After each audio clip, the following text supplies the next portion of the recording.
পদচারণা ছিল, ping pong খেলতাম। আমার এটা মনে পড়ছে কথাগুলো। ছাত্রদের সঙ্গে আড্ডা দিতাম, কারণ ওই বয়সের ছেলেদের সঙ্গে আমার বয়সের তখন কাছাকাছি, ফলে সেই সম্পর্কটা তৈরি হয়েছিল।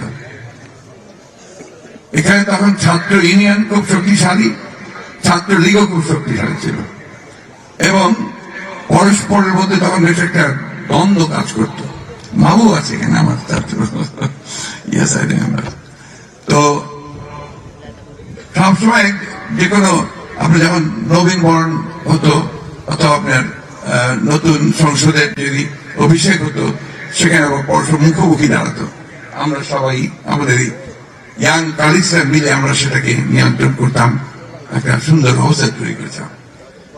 এটা আমি আগেও বলেছি যে আমার আসলে সবচেয়ে সুন্দর সময়টা আমার এই দিনাজপুরে এবং দিনাজপুর কলেজে কেটেছে।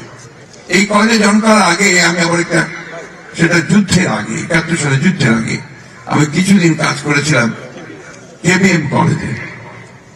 আমার এখনো মনে আছে, আমাদের সেই বন্ধু এখন খুবই অসুস্থ, আমাদের প্রফেসর আমিন, তার সাইকেলের হ্যান্ডেলে বসে আমি শহর থেকে কেবিএম কলেজে গেছি।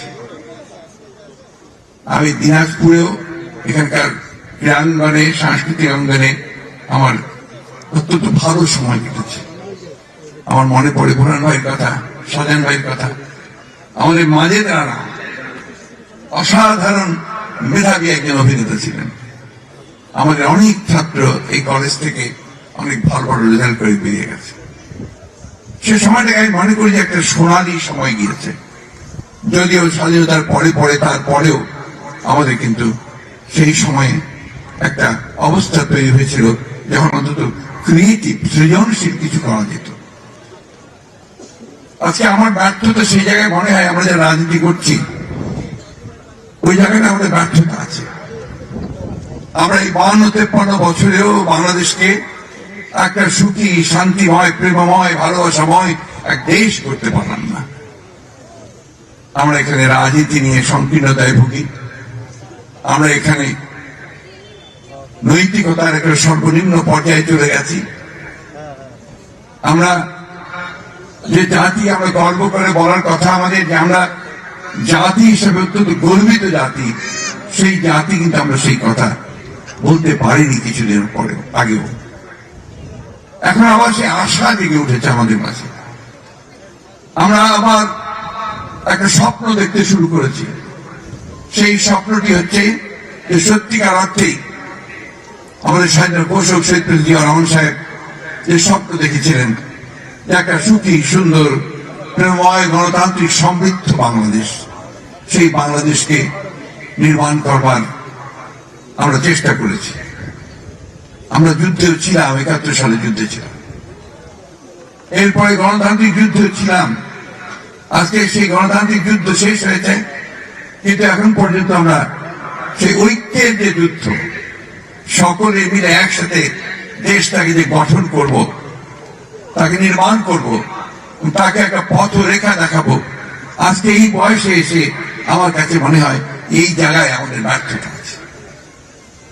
সুযোগ সৃষ্টি হয়েছে, আমাদের ছেলেরা জীবন দিয়েছে, আমাদের রাজনৈতিক কর্মীরা জীবন দিয়েছে, আমাদের রাজনৈতিক কর্মীরা দীর্ঘদিন অস্বাভাবিক, অমানবিক নির্যাতন সহ্য করেছে। ৭০০-৮০০ রাজনৈতিক নেতাকর্মীকে গুম করা হয়েছে। ৬০ লক্ষের উপর অধিক রাজনৈতিক নেতাকর্মীর বিরুদ্ধে মিথ্যা মামলা দেওয়া হয়েছে। হাজার হাজার নেতাকর্মীকে বিনা বিচারে হত্যা করা হয়েছে। এই একটা অবস্থা আমরা পার হয়েছি, আর নতুন সম্ভাবনা দেখা দিয়েছে। কিন্তু কেন জানি না আমরা সেই সংকীর্ণতার ঊর্ধ্বে উঠতে পারছি না।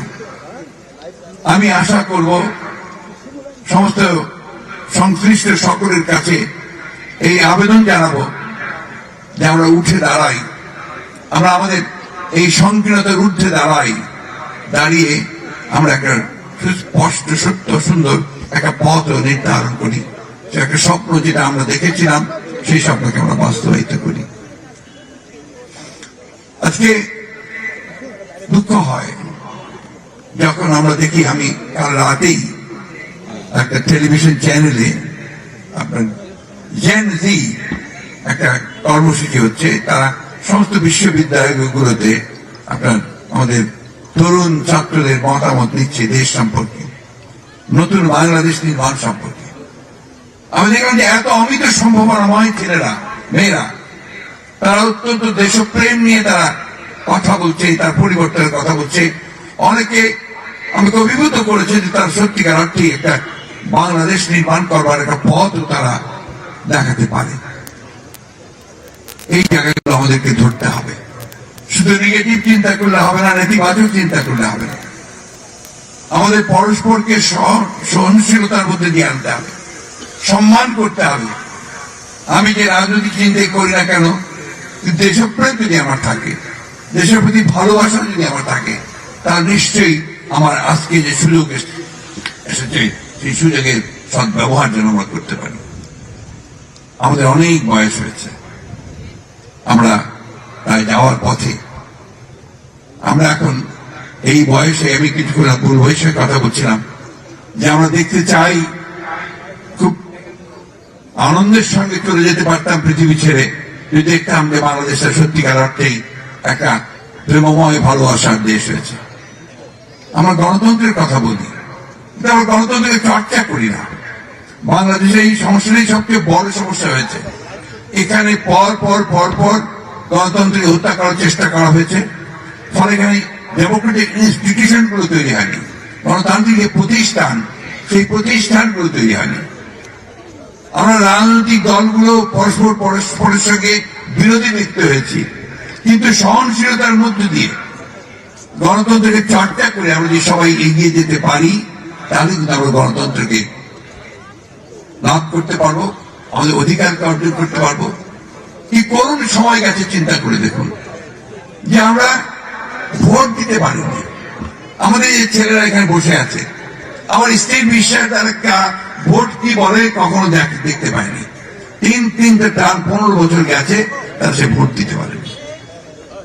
এই কেমন গণতন্ত্রের কথা, এই কেমন একটা স্বাধীন সার্বভৌম রাষ্ট্রের কথা যে যেখানে মানুষ প্রতি বছরে একটা সুযোগ পায় তার অধিকারটাকে প্রয়োগ করার, সেই সুযোগটিও সে হারিয়েছে। আজকে আমাদের দেশের সমস্ত সম্পদকে লুণ্ঠন করে বিদেশে পাচার করে দেওয়া হয়েছে, এবং সেটা একটা টাকা নয়, প্রতি বছর $16 বিলিয়ন পাচার হয়েছে। এবং হিসাব করে দেখা যাচ্ছে এই প্রায় 15 বছর প্রায় 280 বিলিয়নের উপরে পাচার হয়ে গেছে। এরা কারা? এরা তো এই দেশেরই মানুষ। তারা তো রাজনীতি করেন, রাজনীতি কথা বলেই তারা এসেছিলেন। ফ্যাসিবাদ ওই জায়গায় যে একটা নির্বাচন হয়, নির্বাচনে জয়লাভ করে, তারপরে সমস্ত ক্ষমতা দখল করে নিয়ে, রাষ্ট্রকে দখল করে নিয়ে সে তার ক্ষমতাকে নিরঙ্কুশ করতে চায়, এবং দেশে রাষ্ট্রে একটা ভয়, একটা ভীতি, একটা ফিয়ার ফোবিয়া তৈরি করে যেন কেউ কোনো কথা বলতে না পারে। আল্লাহর অশেষ রহমতে আমরা সেই জায়গা থেকে বেরিয়ে এসেছি। সে জায়গায় বেরিয়ে এসে একটা সুযোগ সৃষ্টি হয়েছে যে আমরা নতুন করে বাংলাদেশকে একটা গণতান্ত্রিক রাষ্ট্রে পরিণত করব।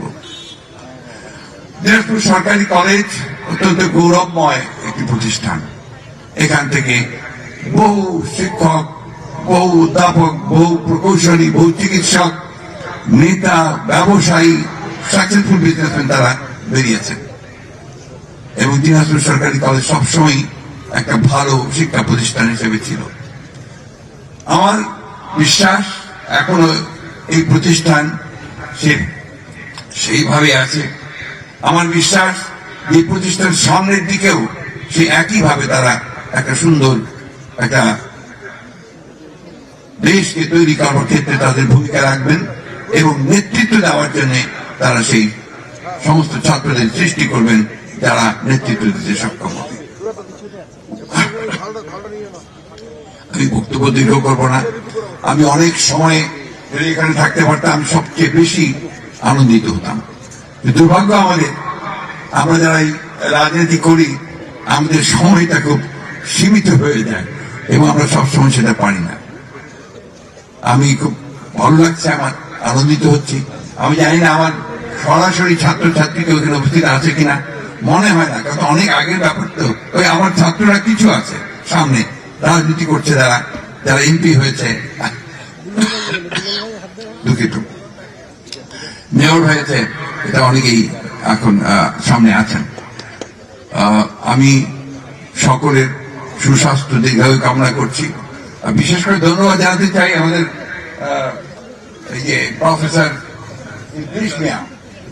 আমি অভিভূত তার সাংগঠনিক দক্ষতা, তার ঐকান্তিকতা এবং তার সবকিছু হাসি মুখে হাসিল করা, অর্থাৎ উনি ওই মধ্যে দিয়ে কাজ করে সবকিছু।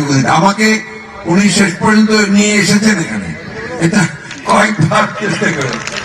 অনেক অনেক ধন্যবাদ আপনাকে, অনেক ধন্যবাদ। আমাকে একটা বিরল সুযোগ করে দিয়েছেন আপনি। আমি দিনাজপুরে খুব কম আসতাম, এটা আমার ছাত্রদের অভিযোগ আছে যে দিনাজপুরে আপনি আসেন না। বিভিন্ন কারণে আমি দিনাজপুরে একটু কম আসতাম, বিশেষ রাজনৈতিক ভাবে খুব কমই আসতাম এখানে।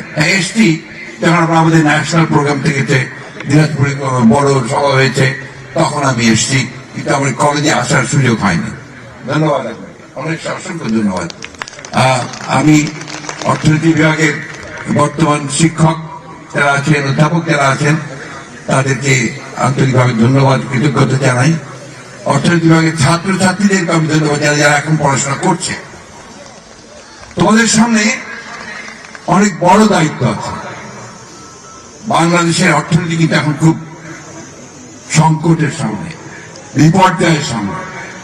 এই ফ্যাসিবাদী সরকার 15 বছরে এই দেশের অর্থনীতিকে ধ্বংস করে দিয়েছে। এই দেশের অর্থনীতিকে সচল করবার জন্য যে নীতি নির্ধারণ করা দরকার, তা তোমাদের মধ্য থেকে অনেকে বেরিয়ে আসে।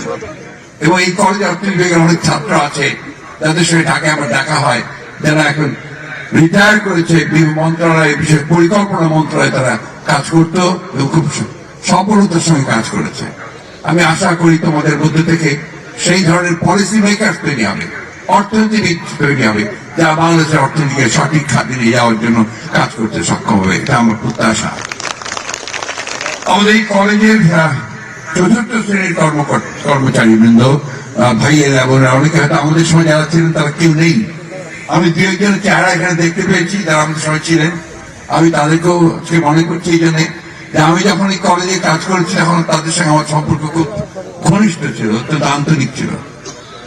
আমি স্মরণ করি আমাদের সেই আফজাল স্যারকে, যার সঙ্গে আমি কাজ করার সুযোগ আমার হয়েছিল এই কলেজে। আমি স্মরণ করি বশির সাহেবকে, যিনি আমার হেড অফ দি ডিপার্টমেন্ট ছিলেন সেই সময়। আমি যখন এই কলেজের অধ্যাপনা করছি সেই সময় কিন্তু অর্থনীতির যে অনার্স ডিপার্টমেন্টটা খোলা হয়, তো আমার সুযোগ হয়েছিল সেই অনার্স ক্লাসে শিক্ষকতা করার জন্য। একটু ভয় পেয়ে গিয়েছিলাম এই জন্যে যে আমরা যাদের কাছে অনার্স পড়েছি ঢাকা বিশ্ববিদ্যালয়ে, আমি সেখানে আমার ছাত্রদেরকে অনার্স পড়াবো, আমার মনে হচ্ছিল আমি বোধহয় ঠিক যোগ্য নই। কারণ এই শিক্ষকতাটা এটা এমন একটা পেশা যে সেখানে আপনি যে দায়িত্ব নিয়েছেন সে দায়িত্ব কিন্তু আপনার একটা বিশাল দায়িত্ব। আপনি তাদেরকে শিক্ষা দান করবেন, যা আপনি সাবজেক্টে পড়াবেন সেখানে আপনি তাদেরকে বিশেষজ্ঞ করে গড়ে তুলবেন এবং সে যেন তার জীবনে দাঁড়াতে পারে, জীবনে প্রতিষ্ঠা লাভ করতে পারে এবং তার লব্ধ যে শিক্ষা সেটাকে সে কাজে লাগাতে পারে, সেই কাজটি। যাই হোক, আমি যখন আপনার কলেজ থেকে চলে গেছি, আমার সেই ছাত্রছাত্রীরা পরে আমার সঙ্গে অনেকবার দেখা হয়েছে।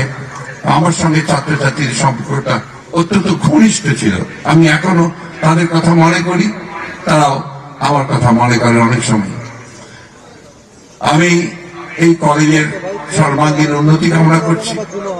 আমি এই কলেজের শিক্ষার্থী যারা আছেন তাদের আমি আশা করবো, আল্লাহর কাছে দোয়া করি যে আল্লাহ তাদেরকে যেন অন্তত জীবনে প্রতিষ্ঠিত করেন এবং দেশকে কিছু দেওয়ার জন্য তারা যেন এগিয়ে যায়। এখন অনেকেই, যেমন আমি আপনার কিছুটা হতাশা প্রকাশ করেছি, অনেকেই অনেক সময় এখন একটু হতাশা প্রকাশ করছে যে এত বড় একটা আন্দোলন হলো, এত প্রাণ গেল, এত বছর গেল, তারপরেও এত সমস্যা কেন? সমস্যা তো থাকবেই, সমস্যাকে নিয়ে আমাদেরকে এগোতে হবে। আমি সেই জন্যই শেষ করব রবি ঠাকুরের একটা কবিতার শেষ অংশ দিয়ে, যেটা আমার সবসময় মনে হয় যে কখনো যেন হাল ছেড়ে না দিই আমরা। কবিতাটা হচ্ছে দুঃসময়, তার শেষের দুটো কবিতার লাইন আমার এখনো মনে আছে। যদিও সন্ধ্যা আসিছে মন্দ মন্থরে, সব সঙ্গীত গেছে ইঙ্গিতে থামিয়া, তবু বিহঙ্গ ওরে বিহঙ্গ মোর, এখনই অন্ধ বন্ধ করো না পাখা। আমরা যেন কখনো পাখা বন্ধ না করি, আমরা যেন তীরে পৌঁছানোর জন্য আমরা উঠতে চেষ্টা করি, একদিন একদিন আমরা সেখানে পৌঁছবই। আমার বিশ্বাস ভবিষ্যৎ প্রজন্ম, যারা আমাদের আশা, যারা আমাদের আকাঙ্ক্ষা, তারা আমাদের এই স্বপ্ন পূরণে তারা সবচেয়ে বড় সহায়ক ভূমিকা পালন করবেন। আমি দেখেছি ছেলেদের মধ্যে প্রচন্ড স্বপ্ন আছে, তাদের তাদের অত্যন্ত আকাঙ্ক্ষা আছে এবং কর্মক্ষমতা আছে। দেশপ্রেমে উদ্বুদ্ধ হয়ে সব ছেলেরাই মেয়েরাই আজকে তারা কাজ করছে, তারা আন্দোলন করছে, প্রাণ দিচ্ছে পর্যন্ত। সেখানে আমাদের তো আমরা হেরে যেতে পারি না, আমরা নিশ্চয়ই জয়ী হব। আজান হয়েছে, আমি আমার বক্তব্য শেষ করছি। আমি আবার আন্তরিকভাবে ধন্যবাদ জানাতে চাই আয়োজকদেরকে, যে আমাকে এখানে আমন্ত্রণ জানিয়ে তারাকে বিরল সুযোগ করে দিয়েছে আপনাদের সামনে উপস্থিত হবার।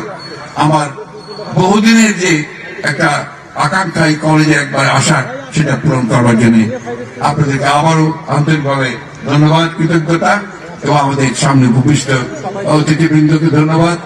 ছাত্র ছাত্রী যারা আমার ছিলেন, সাবেক ছিলেন, এখন আছেন, সবাইকে শুভেচ্ছা এবং